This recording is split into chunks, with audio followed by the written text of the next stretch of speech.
The best thing that I've ever done for my business wasn't a new strategy or system.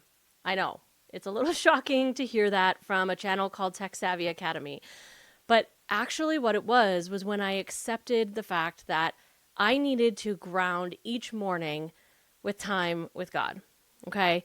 So obviously, I wasn't perfect at first. In fact, I would maybe even go so far as to say I was a little bit flaky. I've talked about this elsewhere on the channel and in emails and things like that before. But this was something that I knew was important. So I worked on it. And now, not only is it something that I'm consistent about, it's something that I actually crave. In fact, I need it more than I need this cup of coffee, which I need a lot. So I know that sounds a little bit cheesy and, commence with the eye rolling. I get it. But it's true. Okay. I've noticed very distinctly on the days when, for whatever reason, I'm not able to have that time in the morning. I don't have the best day. And I don't mean things go wrong and whatever. Things always go wrong, right? What I mean is my attitude, my approach, my spirit, my emotions, everything is affected by the fact that I have not had that grounding in the morning. And sometimes it's really subtle, but if I look at it, it's always there.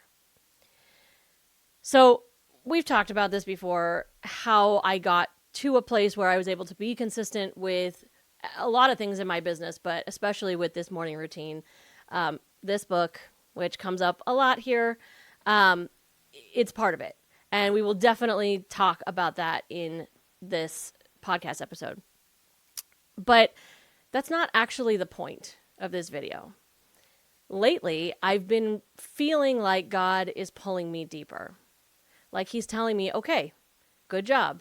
You've been faithful with this routine, this habit that I've asked you to build into your life. And again, it took me a while. This is going on 5+ years to get to a place where, I feel really stable in that. But he's saying, okay, now what? Take this further. So I started planning this month podcast based on some questions that have been asked in my local Facebook group. I mentioned that last month too, like all the questions about Sabbath and how to make time for God, especially when you've already got so many things going on. And so that was part of it. And I initially thought, okay, this is going to be a how-to video, right? I mean, last month we talked about how to build Sabbath into your business and all of that. And again, we'll touch on some of that, some of the concepts that are similar in this video, but God has different plans for this video, I think, because as I was planning, he brought a specific verse to my attention. It's John, let me just check, John 15, 4-5. And paraphrasing, this is the verse that has, I am the vine, you are the branches, you can do nothing apart from me. My paraphrase, obviously. So we're going to kind of talk about that a little bit today and some of the questions that it's been bringing up for me as I've been thinking about it and just the reflection and ways that I'm starting to notice if I pay attention to some habits and patterns in my days, in my business life and corporate life over the last couple of months, but especially recently as I've been thinking and being a little bit more intentional about it. Some things and ways that I think that God has already started guiding me towards bringing him deeper into my day and into my life and ultimately making him something that is a constant, right? So I invite you to join me, whether you are at the point that I was a few years ago where you're just trying to build that initial habit and you're really struggling with that, because like I said, we will touch on some of that stuff in this video. But also if you're like me and you feel like, okay, I've got a routine around this. Now I need to figure out how to take this deeper, how to pull it into and through the rest of my day. I invite you to stick around because that's what we're going to be talking about in this video, but also in the rest of the month. But before we dive into that, if this type of Christian business conversation and content is helpful for you, if you enjoy it, please take a minute to like the video, subscribe to the channel. These are things that not only help support me, but also tell YouTube, it tells the algorithm that you want to see more of this type of content from me and from other creators. But also, more importantly, if you find this video helpful and you can think of another Christian business owner that you think would benefit from it or enjoy this conversation as well, please share it with them. You can encourage somebody else maybe in a way that you don't even realize they need to be encouraged by simply sharing something like this with them because it touched you. So let's step back and look at John 15, 4 through 5. Now, normally, if you've been around for a bit, you know that I typically read from the NLT. That's the translation that I have been really resonating with lately. It's my current favorite Bible. But this week, we're going to actually read this from the ESV. And that's because it's a little bit more, at least for me, it was more recognizable. The verbiage in this passage was, I'd heard it before, I'd heard it preached on, I think, or I'm sure. And so it was a little bit more recognizable. And so I originally resonated with it. So I'm going to read that one to you guys first. So again, this is John 15, 4 through 5 in the ESV. And it says, "Abide in me and I in you. As the branch cannot bear fruit by itself unless it abides in the vine, neither can you unless you abide in me. I am the vine, you are the branches. Whoever abides in me and I in him, he it is that bears much fruit. For apart from me, you can do nothing." I have thoughts already, but I want to step back for a minute because, yes, this is the version of this verse that was most recognizable to me, but it's also very churchy terms, very Bible-y terms, right? Abide in me. What does that mean exactly? Abide. I wasn't totally clear. I mean, there's a connotation to it for sure, but it wasn't, it's not a word we use very often, right? So I do want to also read this from the Message Bible. This is a translation that, if you're not familiar, really kind of takes a lot of these verses and brings them into a more modern day language. And I don't always like this version because it sometimes can lose some of the beauty and some of the poetry, for sure, of the passage when it's brought into modern day language. But this one in particular, I feel like it's really helpful because it helps us to define some of those terms that are maybe a little Bible-y, a little churchy. So in the Message Bible, it says, "Live in me.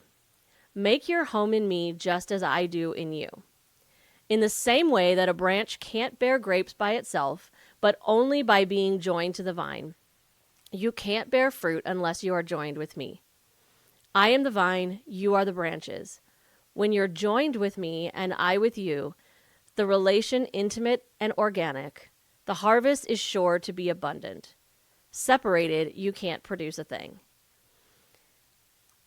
I want to talk about a few things here because, first off, make your home in me like I do in you. This is so much clearer, more clear to me than abide, right? We know that when we accept Jesus, that the Holy Spirit comes to live in us, right? Makes its home in us. And I think this really clarifies that, right? All this is saying is, look, I have come and taken up residence in you to guide you and support you. And all I'm asking is that you do the same, that you live in me and that you make your home. I love that. Make your home in me just as I do in you. That makes me instantly think of, family, our family that we choose primarily, but even just the family that we're born into. We make our home there. We feel comfortable. We feel supported. We feel loved in those situations. And that's what he's saying. Join with me. Let me bring you that support and that security so that you are free to bear good fruit. And so this is where I kind of want to back up for a second because a minute ago I said I have thoughts when I read the ESV version. And it's because of the way the wording sounds. For apart from me, you can do nothing. I don't know about you, but I am a very independent person. I am very ambitious, maybe a little bit of a control freak sometimes. And this concept of apart from me, you can do nothing, it hurts. It's hard, right? It's a hard thing to hear. And I immediately feel every fiber of my being fighting against it and pushing back and saying, no, I can do it by myself. I run my business by myself, right? Before I was married, I was able to support myself and go through life and, all the independent things. I think especially as a woman, I don't know, maybe not especially as a woman, but for me, it feels like, especially as a woman, having proven to myself that I could be independent set me up in a better way to be joined in a marriage and in a partnership. And I think that's kind of, I don't know if it's the point here, but it's definitely impactful for me in this situation, because apart from me, you can do nothing sounds like I'm powerless, right? It sounds like I'm incapable, incompetent, I'm worthless without God. And that's not, I don't think that's really what he's getting at here. I mean, in reality, yes, God is our everything, and he does bring us value. He is our value and our identity and all of that. We've mentioned that before. But I don't think that's really what he's saying here. And I think when we look at the Message version here, where it says, when you're joined with me and I with you, the relation intimate and organic. Again, this very much translates for me into a marriage.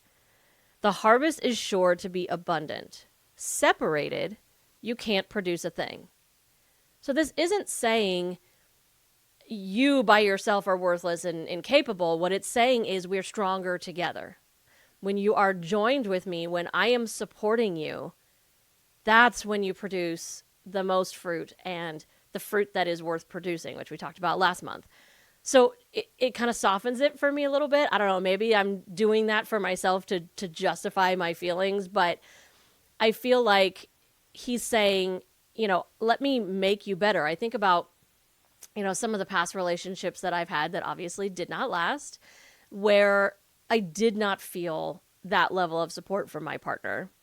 In fact, I felt like I was supporting him all the time, and it was looking back on it especially, it was a very dark time for me, in that, not a dark in like a, not in that way that sounds, but dark in that I wasn't producing fruit at the time.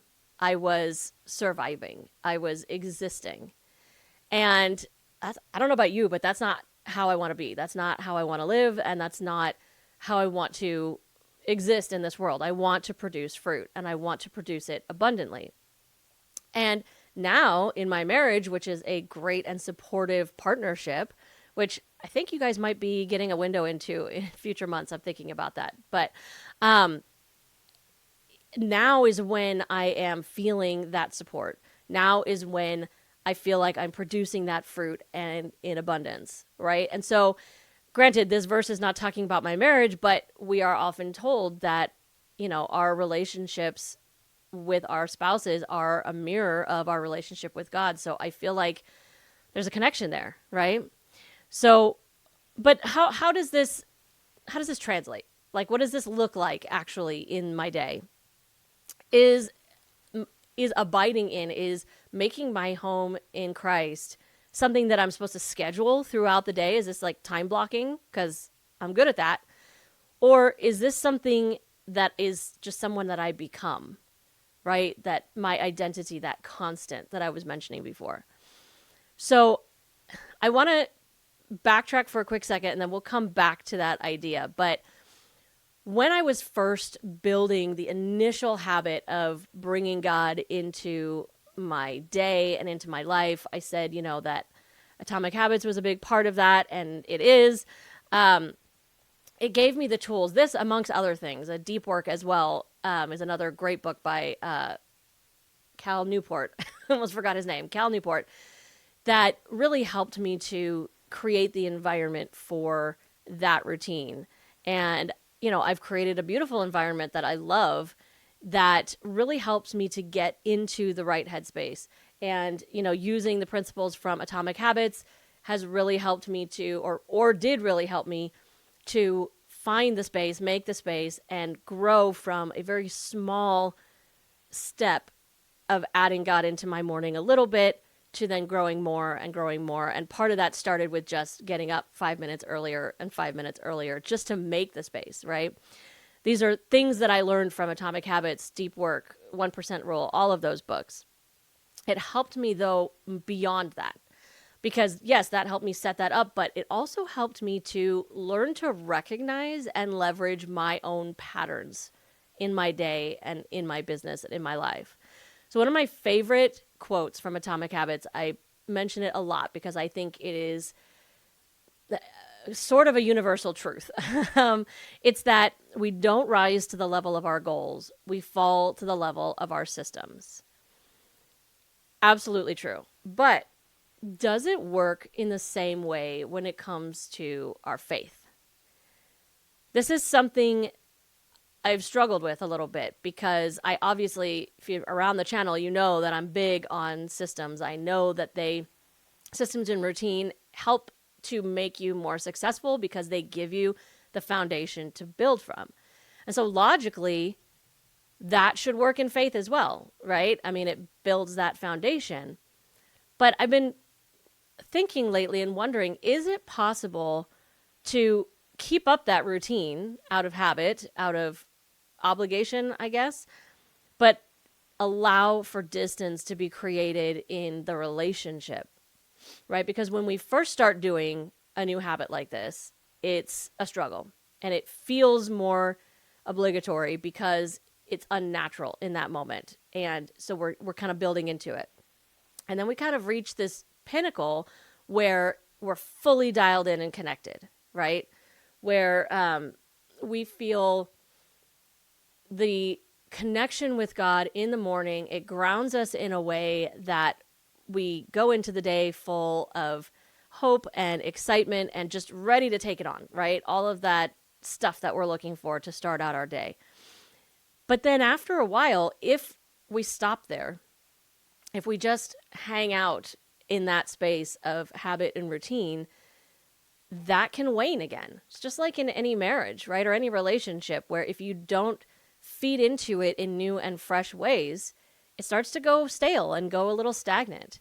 And, I hate to break it to all of us, but that's not God doing that. That's us doing that. And so it's kind of making me feel or think on this a little bit more of not that my systems are bad or my routines are bad, but it's not enough anymore. And this is where I've been feeling that pull that God's saying, okay, great. Now let's take it further. Let's take it deeper, right? So that we can reconnect in a stronger way and keep that throughout the day. And so, while building that morning routine, that quiet time habit grounds me before a busy day, how do I bring it throughout the day? Am I supposed to stop and have prayer times? Am I supposed to schedule work beats, like stick some focus time in my calendar and that's when I stop and pray or whatever? And maybe, that's not a horrible thing. Praying before a big meeting, I definitely do that. I'm sure you do too. For me, praying before an audit with a new client or something like that, just, if this is the right relationship, if this is meant to, be a new client, then help us to go in the right direction, all of that thing. Sure, I do stuff like that. But is this something that I'm just supposed to expand now on this system and pull it further into my day? And this is a big question for me, how do I end my day with as much peace as I begin it? That's the question I've been asking myself. So I'm still working on this. This is something that, I've been realizing as I've been looking back on it, I've been slowly kind of doing this a little bit without realizing it. And then now more recently, I'm being a little bit more intentional, not only about doing it, but about being aware of it when it's happening, recognizing and leveraging those patterns, right? So I am an easily distractible person. I think this comes from the fact that my job and my business are both very much analytical. Yes, it requires some creativity, but what you may not know is that I'm also a singer. I have a very creative side. I'm an actress, have been in the past, and maybe will again in the future. That side of my brain is more dominant. That is where I feel the most at home and the most comfortable. And so this has always been an issue for me. It's gotten easier and harder working from home. But I can think of so many times when I was working in an office and I was meant to be focused on what I was doing, but I was so distracted by a creative project that I had at home or wanting to practice singing or, anything like that I couldn't do in the office because I was in a professional environment and I would just much rather be there. And so it would pull my focus away from work and I would be way less productive. Although ironically, then when I did have a day at home, a Saturday or something, did I do any of those creative things? No, because that wasn't the point. The point was simply that I was split focused because I wasn't allowing both sides of my brain to be a part of the equation while I was working. And so one of the things that I do is something that I know we're told all the time we're not supposed to do because we aren't actually good at it, even though we think we are, and that is multitasking. And I agree that we're not actually good at multitasking most of the time, but for me, I feel like I need that level of creative distraction, if that makes sense. And so for me, a lot of the times what that looks like is I'll have my, phone or my computer playing YouTube videos or listening to podcasts or streaming a TV show that I've seen before. And sometimes that works for me. But sometimes it doesn't. And sometimes I'm less productive. And especially there are days when the work that I'm doing is a little bit repetitive and monotonous and mundane. And I find myself losing focus and getting very tired. My eyes get more tired. I'm really struggling to stay present with work, even though I'm allowing for that extra distraction that my brain seems to need, right? It doesn't work for me in the same way.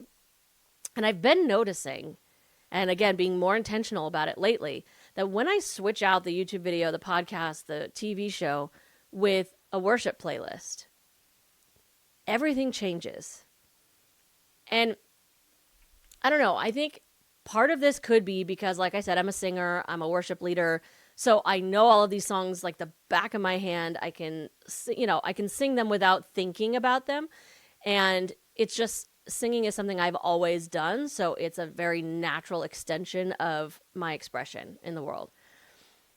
But what I have been noticing lately is that particularly when it is worship music, when I am bringing God into my day, I'm more focused. I'm less tired. And those monotonous things tend to clip by and get done so much faster than when it's any other form of media that I am distracting myself with.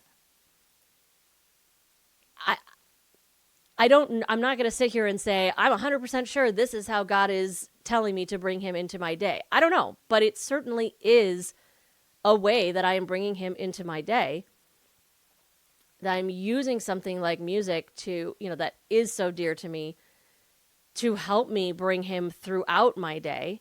Obviously not when I'm in a client session or a meeting at work or whatever, I don't have music playing then, but any other time, pretty much something is playing. And when it's worship music, I'm so much more productive. In fact, I was mentioning this to my husband this morning and he was like, oh, he's like, so that's why sometimes you close your office door and you just blare the worship music, because you're being focused and productive and getting more stuff done. And sometimes it's when I'm working on planning an episode or something like that. It helps me just hone in my focus. And so I feel like this is one of those ways where God is saying, okay, I'm the vine, you're the branch.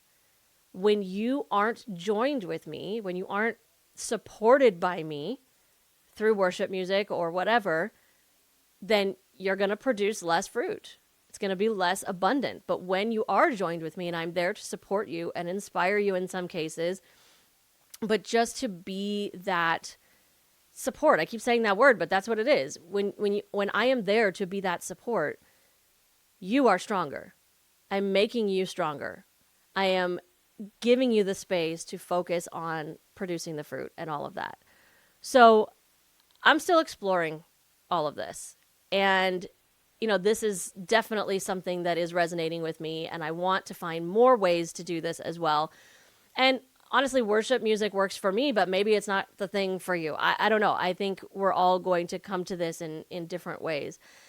But this is what I want us to be kind of reflecting on this month. So The quick focus episodes this month are going to be a little different, probably. I don't even know yet, actually. I'm kind of trying to let God lead on this one a little bit more. They probably won't be as actionable. They might just be a little more reflective, things that God's been showing me or questions that I've been having, and just kind of bringing them to all of us to think about together and discuss together. We might try some practical applications together, but primarily I want this month to be a moment of us reflecting together, because I think that's what God is leading me towards right now. And I imagine He would like you to be there as well. It would be leading you into a deeper level of connection. And if that is, if you're at the point of building that initial habit, I will try to weave that in as much as I can and talk more about practical things, specifics, how I built that in. I've hinted a little bit already, but I will try to talk about that more. But yeah, this might be a little less actionable and more reflective. So here's the reflective question that I have right now, the thing that this key verse, John 15, 4-5, is making me think about right now. And so maybe this is something that you can think about as well in the next week or the rest of the month or the coming months.